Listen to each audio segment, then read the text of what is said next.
மாண்புமிகு பாரத் ஜனதா கட்சியின் மாநில தலைவர் திரு நயினார் நாகேந்திரன் அவர்களின் கட்டளையின்படி தமிழகம் முழுக்க இன்று பாரத் ஜனதா கட்சி மகளிரின் சார்பில் ஏற்பாடு செய்யப்பட்டிருக்கின்ற இந்த கண்டன ஆர்ப்பாட்டத்திற்கு ஏற்பாடு செய்துள்ள சேலம் மாவட்டத்தை சேர்ந்த மகளிரணி நிர்வாகிகள் அனைவருக்கும் என்னுடைய மனமார்ந்த வாழ்த்துக்களை தெரிவித்துக் கொண்டு, பெருமை கொள்ள முடியாத அளவிற்கு தமிழகத்தில் இன்று சூழ்நிலை இருப்பது என்பது மீண்டும் வருத்தம். நம்மளுடைய அக்கா சுமதி அவர்கள் சொன்னது போல 6 நாட்களுக்கு முன்பு இதே சேலம் நகரில் காவல்துறை ரோந்து வாகனம் திரு ஸ்டாலின் அவர்கள் பிங்க் பேட்ரோல் வெஹிக்கிள் அப்படின்னு பெண்களை பாதுகாக்கின்ற வாகனங்களை துவக்கி வைத்தார். அந்த வாகனத்தில் பயணம் செய்த ஒரு பெண் காவலருக்கு சக காவலரால் பாலியல் துன்புறுத்தல் கொடுக்கப்பட்டிருப்பது வெட்கக்கேடான ஒரு விஷயம்.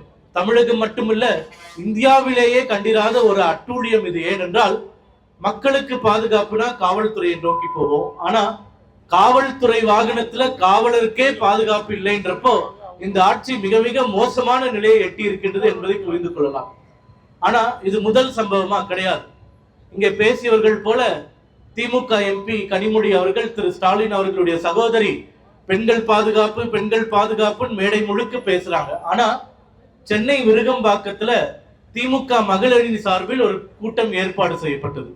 அதுல கனிமொழி அக்கா தான் சிறப்பு விருந்தினர். அங்க பாதுகாப்புக்கு ஈடுபட்டிருந்த பெண் காவலர் 2 அங்கே வந்த திமுக தொண்டர்கள் பாலியல் அத்துமீறல் செய்தார்கள். பாலியல் அத்துமீறல் பெண் காவலர்களுக்கு திமுக தொண்டர்களால் நடைபெற்றது. அதை எதிர்த்து அந்த பெண் காவலர் காவல் நிலையத்தில் போய் புகார் சொல்றாங்க. அங்க இருக்கக்கூடிய விருகம்பாக்கம் திமுக எம்எல்ஏ உண்டு பிரபாகர் ராஜா, அவருடைய கூட்டாளிகளானவர்கள் தான் பாலியல் தொல்லை செய்தார்கள்.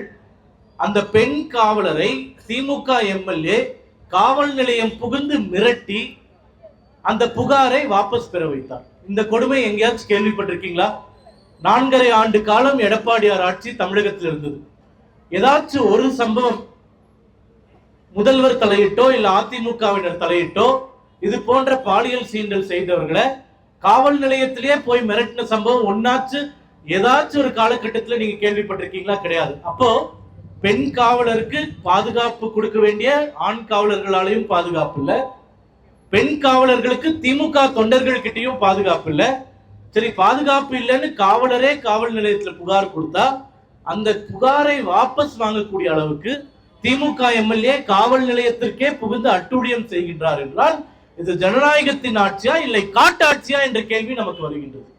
இதே சேலத்துல ஆத்தூர்ல சில மாதங்களுக்கு முன்பு அரசு பள்ளியில படிக்கக்கூடிய ஒரு சின்ன பெண், பள்ளிக்கூடத்துல படிக்கக்கூடிய பெண் சக மாணவர்களால் பாலியல் வன்கொடுமை செய்யப்படுகிறார். ஆனா திமுகவை சேர்ந்த அந்த பிடிஏ சங்க தலைவர் அந்த புகாரை காவல் நிலையத்துக்கு கொண்டு போகாம செட்டிங் பேசி டீலிங் பேசி முடிக்க பார்க்கிறார். அப்போ பாரத் ஜனதா கட்சி தொண்டர்கள், சேலம் மாவட்டத்தை சேர்ந்தவர்கள் மிக மிக கர்வத்தோடு சொல்றேன், அந்த பெண்ணிற்கு பாதுகாப்பாக களத்தில் இறங்கி போராடிய பிறகுதான் அந்த பாலியல் சீண்டல் செய்தவர்கள் மீது வழக்கு பதிவு செய்யப்பட்டு கைது செய்தார்கள். அப்போ ஒரு பள்ளிக்கூட மாணவிக்கு பாதுகாப்பு கொடுக்க வேண்டிய காவல்துறையும் திமுக அரசாங்கமும் அதை வழங்க மறுத்ததால் பாரத் ஜனதா கட்சியினர் களத்தில் புகுந்து போராட்டம் செய்த பிறகுதான் கைது செய்கிறார்கள் என்றால் இங்கே சட்டத்தின் ஆட்சி நடைபெறவில்லை என்றுதான் அர்த்தம். குறிப்பாக அந்த பள்ளிக்கூட மாணவி பாலியல் சூண்டல் விஷயத்துல கைது செய்யப்பட்டவர்கள் அனைவருமே இன்று ஜாமீனில் வெளிவந்து சுதந்திரமாக உலா வருகிறார்கள் என்பதையும் நாம் புரிந்து கொள்ள வேண்டும். அப்போ பெண்களுக்கு இங்க பாதுகாப்பு இல்லை என்பதற்கு ஒரு சில உதாரணங்கள் தான் இந்த சம்பவங்கள். அதே போன்று அதிமுக ஆட்சியில சிறப்பா இருந்ததா, பெண்களுக்கு பாதுகாப்பு இருந்ததா, திமுக ஆட்சியில மட்டும்தான் எப்படி நடந்துருச்சா, உத்தரப்பிரதேசத்துல எப்படி இருக்கு, பீகார்ல எப்படி இருக்குன்னு திமுகவினர் தொடர்ந்து ஆட்சி என்னமோ மிக சிறப்பாக இருப்பது போலவும் பெண்களுக்கு இங்கு அதிகமாக பாதுகாப்பு இருப்பது போலவும் பேசிக் கொண்டிருக்கிறார்கள். ஆனால் தரவு என்ன சொல்கிறது என்றால், திமுக ஆட்சி வந்த பிறகு தமிழகத்துல பெண்களுக்கு எதிரான குற்றங்கள் 39% அதிகரித்திருக்கின்றது 2022 NCRB அறிக்கையின்படி. அதே போன்று குழந்தைகளுக்கு எதிரான போஸ்கோ குற்றங்கள், அதாவது 18 வயதுக்கு கீழ் இருக்கக்கூடிய பெண்ணை பாலியல் சீண்டல் செய்தால் போஸ்கோ வழக்கில் கைது செய்வார்கள். சுமதி அக்கா சொன்ன மாதிரி ஜனவரி 1 மாசத்துல சேலம் மாநகரில் மட்டும் 79 வழக்குகள் பதிவு செய்யப்பட்டிருக்கின்றன போஸ்கோ குற்றத்தில். அப்போ சிறுமிகளுக்கும் குழந்தைகளுக்கும் 18 வயதிற்கு உட்பட்ட பெண் குழந்தைகளுக்கும் இந்த மாநிலத்தில் பாதுகாப்பு இல்லை என்பது நமக்கு புரிகின்றது. சென்னை மாநகரம் எடப்பாடி ஐயா ஆட்சியில் இருக்கும்போது தமிழ்நாடு மட்டுமில்ல இந்தியாவிலே பாதுகாப்பான நகரம் அப்படின்ற பெயரை பெற்றிருந்தது. ஆனா 4.5 ஆண்டு திமுக ஆட்சியில 1வது இடத்துல இருந்த சென்னையை கொண்டு போய் 21வது இடத்துல விட்டுட்டாரு மு.க. ஸ்டாலின் ஐயா. அப்போ எடப்பாடி ஐயா ஆட்சி காலத்துல பெண்களுக்கு எவ்வளவு பாதுகாப்பு இருந்தது அப்படின்றத புரிஞ்சுக்க வேண்டியது ரொம்ப ரொம்ப கட்டாயம். முதல் இடத்துல இருக்கக்கூடிய சென்னைய 21வது இடம். அப்போ கடந்த 4.5 ஆண்டுகள்ல இவ்வளவு பாலியல் குற்றங்கள் சென்னையிலையும் தமிழ்நாட்டிலும் நடந்திருக்கு அப்படின்றது நம்ம சொல்லல, திமுக அரசு கொடுத்த அறிக்கையின் பிரகாரம் மத்திய அரசாங்கம் வெளியிட்டு இருக்கின்றது. மத்திய அரசு கொடுத்த டேட்டானா நீங்க மோடி தப்பு பண்ணிட்டாரு, எடப்பாடி ஐயா பேச்சு கேட்டுட்டு தப்பா சொல்லிட்டாருன்னு நீங்க சொல்லலாம். ஆனா மத்திய அரசு இது எப்படி வெளியிடும்னா, மாநில அரசு கிட்ட ஒரு மாசமும் எவ்வளவு எஃப்ஐஆர் போட்டிருக்கீங்க, எவ்வளவு பெண்களுக்கு எதிரான குற்றங்கள் நடந்திருக்கு அப்படின்னு தகவலை வாங்குவாங்க. அந்த தகவலை வெளியிட்டு இருக்காங்க. அப்போ திமுக அரசாங்கம் பதிந்த வழக்குகளின்படியே சென்னை மாநகரம் மட்டுமில்ல தமிழ்நாடு முழுக்க பெண்களுக்கு பாதுகாப்பு இல்லாத நகரமாக மாறிவிட்டது அப்படி என்பதை திமுகவே ஒப்புதல் செய்திருக்கிறார்கள். அதனால் தமிழகத்தில் பெண்களுக்கு பாதுகாப்பு இல்லைன்னு சொல்றோம். இது எல்லாத்தையும் விட ரொம்ப ரொம்ப வருந்தத்தக்க விஷயம் என்ன தெரியுமாங்க? கடந்த 4.5 ஆண்டு திமுக ஆட்சியில 34,497 பள்ளி சிறுமிகள் கர்ப்பமாக்கப்பட்டு பிள்ளைகளை பெற்றிருக்கிறார்கள். சிறுமிகள் பள்ளிக்கூடத்தில் படிக்கக்கூடிய சிறுமிகள் 34,497 பேர் கர்ப்பமாக்கப்பட்டு பிள்ளைகளை பெற்றிருக்கிறார்கள். அப்போ திமுக அரசின் மீதோ சட்டத்தின் மீதோ காவல்துறையின் மீதோ கிஞ்சித்தும் மக்களுக்கு பயம் இல்லை, குற்றவாளிகளுக்கு பயம் இல்லை என்று தெரிகின்றது. எதுக்கு எடுத்தாலும் குஜராத்தை தப்பு சொல்லுவாங்க.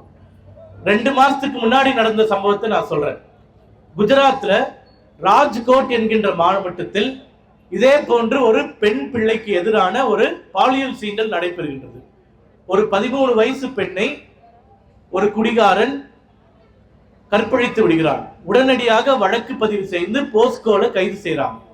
கைது செஞ்சதுக்கு அப்புறம் என்ன பண்றாங்கன்னா, விசாரணையை துரிதப்படுத்தி 60 நாட்கள்ல, நல்லா கேட்டுக்கோங்க, 60 நாட்கள்ல ட்ரையல் முடிச்சு விசாரணை முழுவதுமாக முடித்து அவனுக்கு தூக்கு தண்டனை விதிக்கப்பட்டது.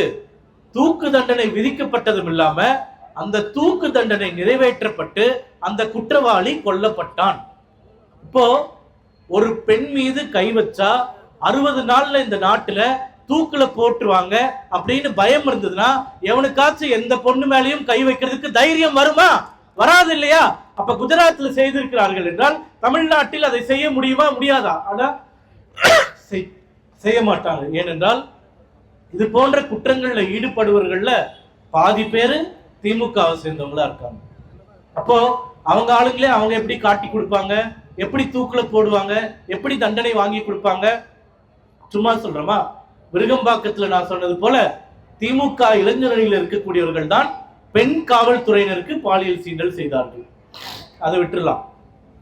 சென்னை அண்ணா பல்கலைக்கழகத்துக்குள்ள ஒரு பெண் அவருடைய நண்பரோடு பேசிக் கொண்டிருக்கும் போது திமுகவை சேர்ந்த ஞானசேகரன் என்பவன் அங்க இருக்கக்கூடிய ஒரு அமைச்சருக்கு ரொம்ப ரொம்ப நெருக்கமானவன், பிரியாணி கடை நடத்திட்டு வரான். அந்த பெண்ணை பாலியல் சீண்டலுக்கு உட்படுத்தி அந்த பெண்ணை கொடுமைப்படுத்தி பாலியல் பலாத்காரம் செய்து அது மிகப்பெரிய போராட்டமாக தமிழகம் முழுக்க வெடித்தது. அப்போ திமுகவை சார்ந்த ஒருவன் இது போன்ற குற்றங்களில் ஈடுபடுகிறான் என்றால் திமுக அவர்களை காப்பாற்றும் என்கிற நம்பிக்கை மட்டும்தான், வேற எதுவுமே கிடையாது. நான் சொன்ன மாதிரி குஜராத்ல பண்ண மாதிரி 60 நாட்கள்ல ஏதேனும் ஒரு தவறு நடந்திருந்தால், நடவடிக்கை எடுத்திருந்தால் அது உண்மையான அரசாங்கம். போன திமுக ஆட்சியில பொள்ளாச்சி பொள்ளாச்சின்னு 1000 தடவை சொல்லி ஆட்சிக்கு வந்தாங்க. ஆனா பொள்ளாச்சியில அதிமுகவினர் தப்பு செஞ்சிருந்தாங்கன்னு தெரிஞ்சு கூட அப்போது முதலமைச்சராக இருந்த எடப்பாடி அவர்கள் அந்த பெண்கள் பாதுகாப்பு முக்கியம்னு சொல்லி அவர் கட்சியில யாராச்சும் தப்பு பண்ணியிருந்தா கூட தண்டனை எடுக்கணும்னு சொல்லி மிக தைரியமாக மிக ஆண்மையுடன் ஒரு வாரத்துல சிபிஐ விசாரணைக்கு ஆணையிட்டார் எடப்பாடியார் அவர்கள். அப்போ அவர்கிட்ட நேர்மை இருக்கு. அவங்க கட்சியில் யாராச்சும் தப்பு பண்ணியிருந்தா கூட பாரபட்சமின்றி நடவடிக்கை எடுக்க வேண்டும் என்கின்ற ஆண்மையுள்ள ஒரு முதல்வராக எடப்பாடியார் இருந்தார். ஆனால் இந்த திமுக முதலமைச்சர் ஸ்டாலின் அப்படி இருக்காரா? அவர் கட்சியை சார்ந்தவங்க இவ்வளவு பாலியல் குற்றங்களில் ஈடுபட்ட போதும் ஒரு முறை கூட நடவடிக்கை எடுக்காமல், தண்டனை வாங்கி கொடுக்காமல் தட்டி கழித்து கொண்டு வருகிறார். போன வாரம் நந்தனத்துல ஒரு கல்லூரியில ஒரு மனநலம் பாதிக்கப்பட்ட பெண் கல்லூரிக்குள்ள இருக்கக்கூடிய ஒரு கேன்டீன்ல பணிக்கு வேலைக்கு அமர்த்தப்படுகிறார். அந்த பெண்ணை பாலியல் சீண்டல் செய்கிறார்கள். யாருன்னு பாத்தீங்கன்னா அந்த பகுதி திமுக பொறுப்புல இருக்கக்கூடிய ஒருவர், இதே போன்ற அமைச்சர்களோட தொடர்புல இருக்கக்கூடியவர். அப்போ திமுக நம்ம இருக்கோம், திமுக பெரிய தலைவர்கள் நம்மளுக்கு தெரியும், நம்ம எந்த பொண்ணு மேலேயும் கை வைக்கலாம் அப்படின்ற மிக மிக மோசமான ஒரு கலாச்சாரம் தமிழகத்தில் கடந்த 4.5 ஆண்டுகளாக வந்திருக்கின்றது. மக்களே, இது உங்களுக்கும் எனக்கும் அல்ல, இது ஒட்டுமொத்த தமிழகத்திற்கே மிகப்பெரிய ஆபத்து. யாரை வேண்டாலும் என்ன வேண்டாலும் செய்து கொள்ளலாம், ஆனால் திமுக அரசு எங்களை காப்பாற்றிவிடும் என்ற நம்பிக்கையில் இந்த குற்றவாளிகள் தமிழகத்தில் சுதந்திரமாக உலா வந்து கொண்டிருக்கிறார்கள். இவர்களை சமட்டை அடி அடித்து திமுகவினரை வீட்டுக்கு அனுப்பினால் மட்டுமே நம் பெண் பிள்ளைகளுக்கு நாளைக்கு பாதுகாப்பு என்பதை நீங்கள் புரிந்து கொள்ள வேண்டும். அதே போன்று சுமதி அக்கா சொன்ன மாதிரி பெண்களுக்கு நிறைய செஞ்சுட்டோம், எல்லாருக்கும் 1000 ரூபாய் கொடுத்துட்டோம் அப்படின்னு திமுக எல்லா மேடையிலையும் பேசுறாங்க. ஆனா தேர்தல் பரப்புரையில என்ன சொல்றாங்க தெரியுமா? நாங்க ஆட்சிக்கு வந்தோம்னா அடுத்த மாசத்துல இருந்து தமிழகத்தில் இருக்கக்கூடிய 2.5 கோடி பெண்களுக்கு மாதம் 1000 ரூபாய் கொடுப்போம்னு சொன்னாங்க. ஆனா முதல் 1000 ரூபாய் எப்ப கொடுத்தாங்க தெரியுமா? 29 மாசம் முடிஞ்சு 30வது மாசம் செப்டம்பர் 2023 தான் முதல் 1000 ரூபாய் நம்மளுக்கு வந்துச்சு. அப்ப அடுத்த 30 மாசம் ஆட்சி போற வரைக்கும் 30,000 ரூபாய் கிடைக்கும். 2.5 கோடி ரேஷன் அட்டை இருக்கக்கூடியவர்களுக்கு தரேன்னு சொன்னவங்க 1 கோடியே 31 லட்சம் பெண்களுக்கு தான் கொடுத்தாங்க. அப்போ 1 கோடியே 19 லட்சம் பெண்களுக்கு ஏற்கனவே ஏமாத்தி அவர்களை முட்டாளாக்கியாச்சு. இப்போ 60 மாசம் நாங்க 1000 ரூபாய் கொடுக்கிறோம்னு சொன்னவங்கள 30 மாசம் கொடுக்காம வெறும் 30 மாசம் மட்டும் கொடுத்துட்டு அங்கேயும் ஏமாத்தியாச்சு. ஆனா இந்த 1000 ரூபாயை எப்படி கொச்சைப்படுத்துகிறார்கள் திமுகவினர் என்பதை சொல்கிறேன். திமுகவினுடைய மிக மூத்த அமைச்சர் துரைமுருகன் அவர் ஒரு கூட்டத்தில் பேசும்போது என்ன சொல்றாருன்னா, பெண்களுக்கு 1000 ரூபாய் கொடுக்கிறோம், கல்லூரி மாணவிகளுக்கு 1000 ரூபாய் கொடுக்கிறோம். கல்லூரி மாணவிகளை பார்த்து பேசுறாரு, அந்த 1000 ரூபாய் வச்சுட்டு நீங்க செல்போன் வாங்கிக்கலாம், செல்போன் வாங்கிட்டு யாரு கூட வேணாலும் ரகசியமா பேசிக்கலாம், யாரு கூட வேணாலும் சினிமாக்கு போய் ஜாலியா இருக்கலாம். இப்படி எல்லாம் பேசுறதுக்கு வெக்கமா இல்லையா உங்களுக்கு? ஒரு பெண் பிள்ளைகளை பார்த்து 1000 ரூபாய் உங்களுக்கு கொடுக்கிறோம், யாரு கூட வேணாலும் ரகசியமா பேசிக்கோ, யாரு கூட வேணாலும் சினிமாக்கு போ அப்படின்னா இதுக்கு பேர் வேற மாதிரி சொல்லுவாங்க. அப்ப 1000 ரூபாய் கொடுக்கிறது மட்டும் இல்லாம பெண்களை கொச்சைப்படுத்தும் போது அந்த 1000 ரூபாயை நாங்கள் உங்களுக்கு பிச்சையாக கொடுக்கிறோம் என்று கொச்சைப்படுத்துகிறார்கள் என்பதை நீங்கள் புரிந்து கொள்ள வேண்டும். 1000 ரூபாய் கொடுக்குறீங்கன்னா அது பெண்களுக்கான உரிமை தொகை, அதை எப்படி பயன்படுத்தணும்னு அவங்களுக்கு தெரியும். பெண்களுக்கு திமுக அமைச்சர்கள் சொல்லி கொடுக்க வேண்டாம். என்னமோ உங்க அப்பா வீட்டு காசுல இருந்து கொடுக்குற மாதிரியோ இல்ல திமுக கஜானால இருந்து கொடுக்குற மாதிரியோ நீங்க சொல்ல வேண்டாம், கொச்சப்படுத்த வேண்டாம். மக்கள் வரி கட்டுறாங்க, மக்களுக்கு 1000 ரூபாய் நீங்க கொடுக்குறீங்க. சரி, 1000 ரூபாய் கொடுக்குறீங்களே, சும்மா விட்டுடுறீங்களா? மதுக்கடைகளை இவ்வளவு திறந்து 1000 ரூபாய் இந்த பக்கம் கொடுத்தீங்கன்னா ஒவ்வொரு வீட்டிலிருந்தும் சராசரியாக ஆய்வு சொல்கின்றது 25,000 ரூபாய் டாஸ்மாக் கடைகளுக்கு அங்க இருக்கக்கூடிய ஆண்கள் குடித்து சீரழிக்கிறார்கள் என்று. ஒரு வருஷத்துக்கு 12,000 தான் மாசம் மாசம் கொடுக்குறீங்க. ஆனா 25,000 பின்னாடி டாஸ்மாக் கடையை திறந்து நீங்க புடுங்கிருக்கீங்க அப்படின்றது இங்க இருக்கக்கூடிய எல்லாருக்குமே தெரியும். டாஸ்மாகினுடைய வருமானம் 2021 33,000 கோடி ரூபாயா இருந்தது. இன்னைக்கு இவங்க ஆட்சிக்கு வந்த உடனே என்ன வேலை செஞ்சாங்களோ இல்லையோ, சாராய கடையை பெருக்கி பெருக்கி பெருக்கி சரக்கு விற்பனையை அதிகரித்து பெண்களுக்கு பாதுகாப்பு இருக்கான்னு சொல்லிட்டு கூட்டம் போடுறதுக்கு வக்கில்ல. ஆனா ஏதாச்சும் ஊர்ல சாராயம் கம்மியா வித்துருச்சுன்னா எப்படி சாராயத்தை ஜாஸ்தியா விற்கிறதுன்னு கலெக்டர் ஆரம்பிச்சு எல்லாரும் மீட்டிங் போடுறாங்க. எல்லாரும் பேசும்போது சொன்னாங்க, திமுக கனிமொழி அக்கா சொன்னாங்க, திமுக ஆட்சிக்கு வந்துச்சுன்னா எல்லா சாராய ஆலையும் மூடிடுவோம்னு சொல்லிட்டு. இன்னைக்கு வரைக்கும் ஒரு கடையை மூடி இருக்காங்களா, ஒரு ஆலையை மூடி இருக்காங்களான்னு கேட்டீங்கன்னா ஒண்ணு கூட மூடல. மாறாக என்ன பண்ணிருக்காங்கன்னா 2016ஆம் ஆண்டு தேர்தல் வாக்குறுதியில முன்னாள் முதலமைச்சர் மாண்புமிகு புரட்சி தலைவி அம்மா ஜெயலலிதா அவர்கள் படிப்படியாக சாராய கடைகளை குறைப்போம் அப்படின்னு சொன்னாங்க. திமுக சொன்ன மாதிரி எல்லா கடையும் ஒரே நாள்ல மூடிடுவோம் அப்படின்னு அவங்க பொய் சொல்லல, படிப்படியா குறைக்கணும்னு சொன்னாங்க. மே மாசம் ஆட்சிக்கு வந்தாங்க. அந்த புண்ணியவதி அம்மா செப்டம்பர் மாசம் ஹாஸ்பிட்டல் அட்மிட் பண்றதுக்கு முன்னாடி வெறும் 3 மாசத்துல அவங்க சொன்னதை நிறைவேற்றியவர்களாக. அப்ப 4500 கடை தான் இருந்தது. அந்த 3 மாசத்திலே 500 கடையை மூடி தமிழர்கள் மீது எனக்கு அக்கறை இருக்கிறது என்பதை காண்பித்த முதல்வர் மாண்புமிகு முன்னாள் முதலமைச்சர் புரட்சித் தலைவி அம்மா அவர்கள். அதே போன்று எடப்பாடி அவர்கள் ஆட்சிக்கு வந்த போதும் அந்த 4.5 ஆண்டுகள்ல 400 கடைகளை மூடினார். அப்ப மொத்தம் அதிமுக ஆட்சியில 90 சாராய கடைகளை மூடினார்கள். இவங்கள மாதிரி பொய் சொல்லல, வந்தா எல்லாம் மூடிடுவோம், படிப்படியா அந்த கடைகளை மூடுவோம்னு உண்மையா மக்கள் மீது அக்கறை கொண்டு அந்த எண்ணத்தை ஈடுபடுத்தினார்கள். அதே போல இங்க இருக்கக்கூடியவங்க நீங்க யாருக்கிட்ட வேணாலும் போய் கேட்டு பாருங்க, சாராய கடை நேரம் அதிமுக ஆட்சியில போயிட்டீங்கன்னா காலையில 12 மணில இருந்து நைட்டு 8 மணி வரைக்கும்னா கரெக்டா 8 மணி நேரம் தான் சாராய கடை திறந்து இருக்கும். ஆனா கடைசி 4.5 மாசத்துல 24 மணி நேரமும் எல்லா கடையிலும் சாராயம் விற்கக்கூடிய ஒரு அவல நிலை ஏற்பட்டிருக்கின்றது. கோயம்புத்தூர்ல ஏர்போர்ட் இருக்கு. ஏர்போர்ட் எவ்வளவு முக்கியமான இடம்னு எல்லாருக்கும் தெரியும். ஏர்போர்ட்டுக்கு பின்னாடி ஒரு கல்லூரி மாணவி 4 கொடூரர்களால் பாலியல் கற்பழிப்பு செய்யப்பட்டு ஒட்டு துணி இல்லாம நடு தெருல விடப்படுறாங்க, கோவையில முக்கியமான இடத்துல. இந்த சம்பவம் ஏன் நடக்குதுன்னு பாத்தீங்கன்னா, ஏர்போர்ட்டுக்கு பின்னாடியே ஒரு அங்கீகரிக்கப்படாத சாராய கடை செயல்பட்டு கொண்டிருக்கின்றது. அந்த சாராய கடையில மது வாங்கி குடித்து இந்த பாலியல் சீண்டல்ல ஈடுபட்டிருக்காங்க. இப்போ அதிமுக ஆட்சியில சாராய கடையை குறைச்சாங்க, வருமானம் போனாலும் பரவாயில்லன்னு அவங்க நினைச்சாங்க. ஏன்னா மக்கள் மீது அவர்களுக்கு அக்கறை இருந்தது. திமுக ஆட்சியில ஏன் கடைகளை சேர்த்துக்கிட்டே போறாங்கன்றது நீங்க புரிஞ்சுக்கணும். சாராயத்தினால ஒரு வருஷத்துக்கு எவ்வளவு வருமானம் சொன்ன, 55,000 கோடி ரூபாய். இது லீகலா வருது. பிளாக் மார்க்கெட்ல சாராயம் மூலமா திமுக காரங்க இன்னொரு 55,000 கோடி ரூபாய்க்கு போலி சரக்கு வித்துட்டு இருக்காங்க. இது நான் சொல்லல, திமுகவினுடைய நிதியமைச்சராக இருந்த பிடிஆர் பழனிவேல் தியாகராஜன் டாஸ்மாக்ல 100% வருமான இழப்பு இருக்கின்றது அப்படின்னு சொல்றாரு. 100% வருமான இழப்பு என்னன்னா, 50,000 கோடி ரூபாய் அரசாங்கத்துக்கு வருதுன்னா 100% 50,000 கோடி ரூபாய், 50,000 கோடி ரூபாய் இழப்பு வருது. ஏனென்றால் கணக்கில்லாம பண்ணிட்டு டாஸ்மாக் கடை மாதிரியே ஒரு போலி கடையை திமுக காரங்களே திறந்துட்டு அதுல மது வித்துட்டு அரசாங்கத்துக்கு அந்த பணம் வராம நேரடியா சாராயம் உற்பத்தி பண்றவங்க கிட்ட போயிடுது. என்ன விஷயம்னா, போன மாசம் கனிமொழி அம்மா பிரஸ் பார்த்தாங்க, ஊடகத்தினரை பார்த்தார்கள். அப்போ கனிமொழி அம்மா கிட்ட கேட்கிறாங்க, சாராய கடைகள்லாம் மூடிடுவேன்னு சொன்னீங்களேமா, தமிழ்நாட்டுல தான் அதிகமான விதவைகள் இருக்கிறாங்கன்னு சொன்னீங்களேமா, அதை என்னமா பண்ண போறீங்கன்னு சொன்ன உடனே பக்கத்துல இருந்த தமிழ்நாடு இண்டஸ்ட்ரீஸ் அமைச்சர், தொழில்துறை அமைச்சர் டிஆர்பி ராஜா, அதெல்லாம் போதும், பிரஸ் மீட்டை முடிச்சுக்கலாம்னு சொன்னார்.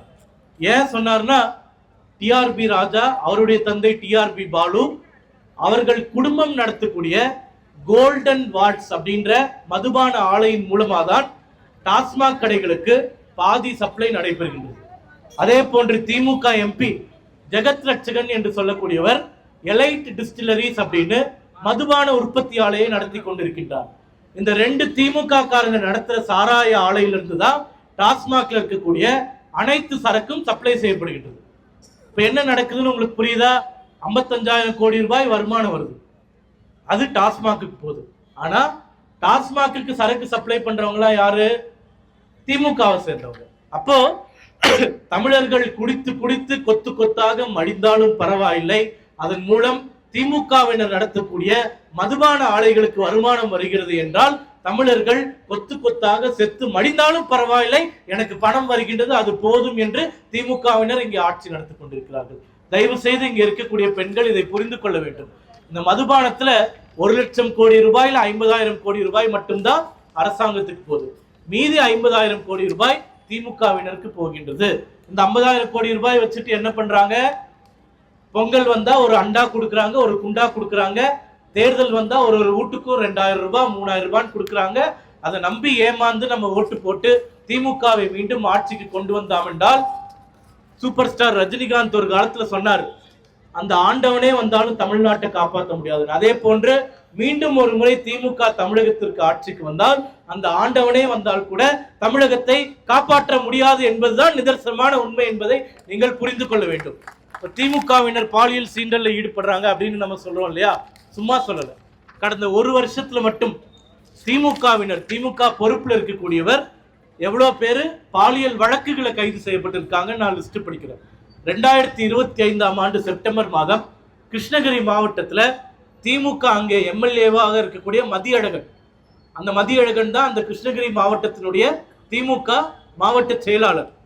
அவருடைய உதவியாளர் மாற்றுத்திறனாளி பெண் மீது பாலியல் வன்கொடுமை செய்ததால் திமுக எம்எல்ஏ பிளஸ் மாவட்ட செயலாளருடைய உதவியாளர் பாலியல் வழக்கில் கைது செய்யப்பட்டிருக்கின்றார். அதே போன்று போன வருஷம் மே மாதம் 2025 திமுக இளைஞரணி செயலாளராக இருக்கக்கூடியவர் கல்லூரி மாணவியை பாலியல் அத்துமீறல் செய்ததால், அந்த கல்லூரி மாணவியை கொலை செய்து விடுவேன் என்று மிரட்டியதால் அந்த பெண் அளித்த புகாரின் பேரில் கைது செய்யப்பட்டு உடனடியாக ஜாமீனில் விடுவிக்கப்பட்டார். அதே போன்று அதே கிருஷ்ணகிரியில் 2024 ஆகஸ்ட் மாதம் திமுகவின் முக்கிய புள்ளியாக இருக்கக்கூடிய சிவராமன் என்பவர் கல்லூரி பெண்களுக்கு என்சிசி முகாம் நடத்துறேன் அப்படின்னு சொல்லிட்டு ஒரு போலி என்சிசி முகாமை நடத்தி அதில் வந்த கல்லூரி பெண்களுக்கு பாலியல் வன்கொடுமை செய்ததால் இப்போது கைது செய்யப்பட்டு அவர் சிறையில் இருக்கிறார். அக்டோபர் 2022 நாகப்பட்டினத்தில் திமுக நிர்வாகி மருத்துவர் மற்றும் அவர் தாயார் மீது தாக்குதல், அங்க ஒரு மருத்துவ கிளினிக்குள்ள புகுந்து அங்க இருக்கக்கூடிய மருத்துவருக்கு பாலியல் சீண்டல் செய்ததால் அவர் கைது செய்யப்பட்டிருக்கிறார். சமீபத்தில் 2 மாசத்துக்கு முன்னாடி டிசம்பர் 2025 சென்னை சேப்பாக்கம் உதயநிதி ஸ்டாலின் இருக்கார் இல்லையா, அவர் எம்எல்ஏவா இருக்கக்கூடிய தொகுதி, அந்த தொகுதியில 63வது வார்டு செயலாளர் இதே போன்று கட்ட பஞ்சாயத்து செய்ததாலும் பாலியல் வன்கொடுமை செய்ததாலும் கைது செய்யப்பட்டார். செப்டம்பர் 2018 பெரம்பலூர்ல முன்னாள் திமுக கவுன்சிலர் ஒரு பெண்ணை எட்டி உதைத்த வீடியோ தமிழகம் முழுக்க பிரபலமாக இருந்தது. அதாவது பியூட்டி பார்லருக்குள்ள போய் ஒரு பெண் வயிற்றுல எட்டி உதைச்சு ஒரு மாடு அடிக்கிற மாதிரி அந்த பெண்ணை போட்டு அடித்து அந்த பெண் 3 மாதம் மருத்துவமனையில சிகிச்சை எடுத்த பிறகுதான் வீட்டிற்கு திரும்பினார். அப்போ திமுகவினர் நாங்க என்ன நினைச்சாலும் செய்யலாம் அப்படின்னு சொல்லிட்டு ஒரு உச்சக்கட்ட அராஜகத்துல பெண்களுக்கு மீதான பாலியல் வன்கொடுமைகளை செய்து கொண்டிருக்கிறார்கள். அது செய்பவர்களுக்கு துணை போய் கொண்டிருக்கிறார்கள்.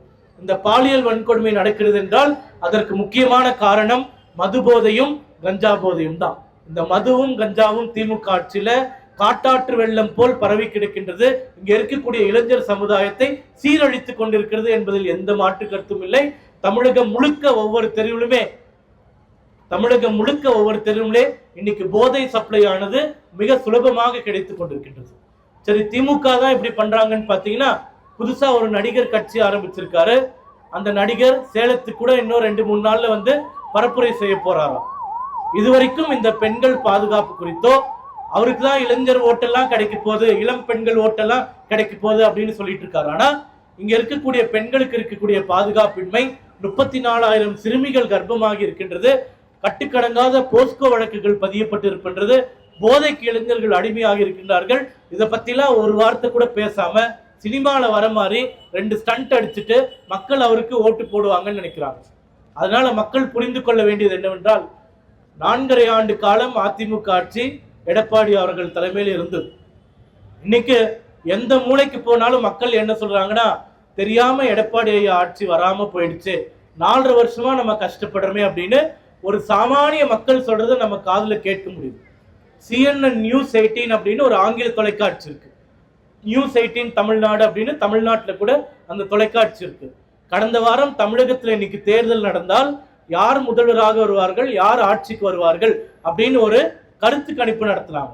எவ்வளவு பேர்கிட்ட நடத்தாங்கன்னா 2 லட்சம் மக்கள் கிட்ட நடத்துறாங்க. அதுல யார் முதல்வராக வர வேண்டும் அப்படின்ற கேள்விக்கு 37% மக்கள் முன்னாள் முதலமைச்சர் எடப்பாடி பழனிசாமி அவர்கள் அடுத்த முதல்வராக தமிழகத்திற்கு வர வேண்டும் அப்படின்னு சொல்லிட்டு ஏற்கனவே தீர்ப்பு கொடுத்துட்டாங்க. இன்னைக்கு தமிழகம் பார்க்காத முதலமைச்சர் மு.க. ஸ்டாலின் சொல்றாரு இல்லையா, அவங்களுக்கு வெறும் 33% தான். சீட்டு எவ்வளவு பேர் ஜெயிப்பாங்க, ஓட்டு எவ்வளவு ஜாஸ்தியா வரும்னு அந்த கருத்து கணிப்பு எடுத்தாங்க. அதுல சொல்றாங்க, நம்ம தேசிய ஜனநாயக கூட்டணி 36% வாக்குகளை பெற்று அடுத்த முதல்வராக எடப்பாடியார் அமர்வார் அப்படின்னு அந்த தொலைக்காட்சியில சொல்லியிருக்காங்க. திமுக வெறும் 33% தான் வரும், ஆட்சி இழந்து எதிர்கட்சி வரிசையில் உட்காரும் அப்படின்னு அந்த கருத்து கணிப்புல சொல்லியிருக்காங்க. சேலத்துல கடந்த முறை 10ல் 9 எம்எல்ஏக்கள் நம்ம கூட்டணியும் அதிமுக கட்சியும் ஜெயிச்சது. இங்க 11ல் 10 இடம் நம்ம ஜெயிச்சோம், ஒரே ஒரு இடம் தப்பி தவறி மிஸ் ஆயிடுச்சு. இங்க இருக்கக்கூடிய பெண்கள் எல்லாரும், உங்களுக்கு மிக முக்கியமான வேலை இருக்கின்றது, இந்த நாடும் இந்த நாட்டு மக்களும் உங்க குடும்பமும் எங்க குடும்பமும் பிழைக்க வேண்டும் என்றால் திமுக அகற்றப்பட வேண்டும். அதனால எனக்கு மிகப்பெரிய நம்பிக்கை இருக்கின்றது, இந்த சேலம் மாவட்டத்துல வரக்கூடிய தேர்தல்ல 11க்கு 11 இடமும் தேசிய ஜனநாயக கூட்டணி நம்ம ஜெயிப்போம். எடப்பாடியார் முதலமைச்சராக அமரும் போது இந்த 11க்கு 11 மிகப்பெரிய பலமாக இருக்க போன்றது. அதனால இந்த கூட்டணி நம்ம எல்லாரும் ஒன்று சேர்ந்து இந்த ஆட்சியை, கொடுங்கோல் ஆட்சியை, பெண்களுக்கு பாதுகாப்பற்ற ஒரு சூழ்நிலை ஏற்படுத்த ஆட்சியை வீட்டிற்கு அனுப்புவதற்கு இன்னிலிருந்து தேர்தலுக்கு வெறும் 60 நாள் தான் இருக்கு. இந்த 60 நாள் நம்ம கடினமாக உழைத்தோம் என்றால் அடுத்த 5 ஆண்டுகள் நம்ம மட்டுமில்ல, நம்ம சந்ததியினரும் நிம்மதியாக இருப்பார்கள், செழிப்பாக இருப்பார்கள். அதனால் அடுத்த 60 நாட்கள் நம்ம கூட்டணியில் இருக்கக்கூடிய அனைத்து கட்சியும், ஒவ்வொரு தொண்டரும் கீழே களப்பணி செய்து நம்முடைய மாண்புமிகு எதிர்க்கட்சி தலைவர் எடப்பாடி பழனிசாமி அவர்களை முதல்வராக நிச்சயமாக அமர்த்துவோம் என்ற சூளுரையுடன் என்னுடைய உரையை முடித்துக் கொள்கிறேன். அனைவருக்கும் நன்றி, வணக்கம்.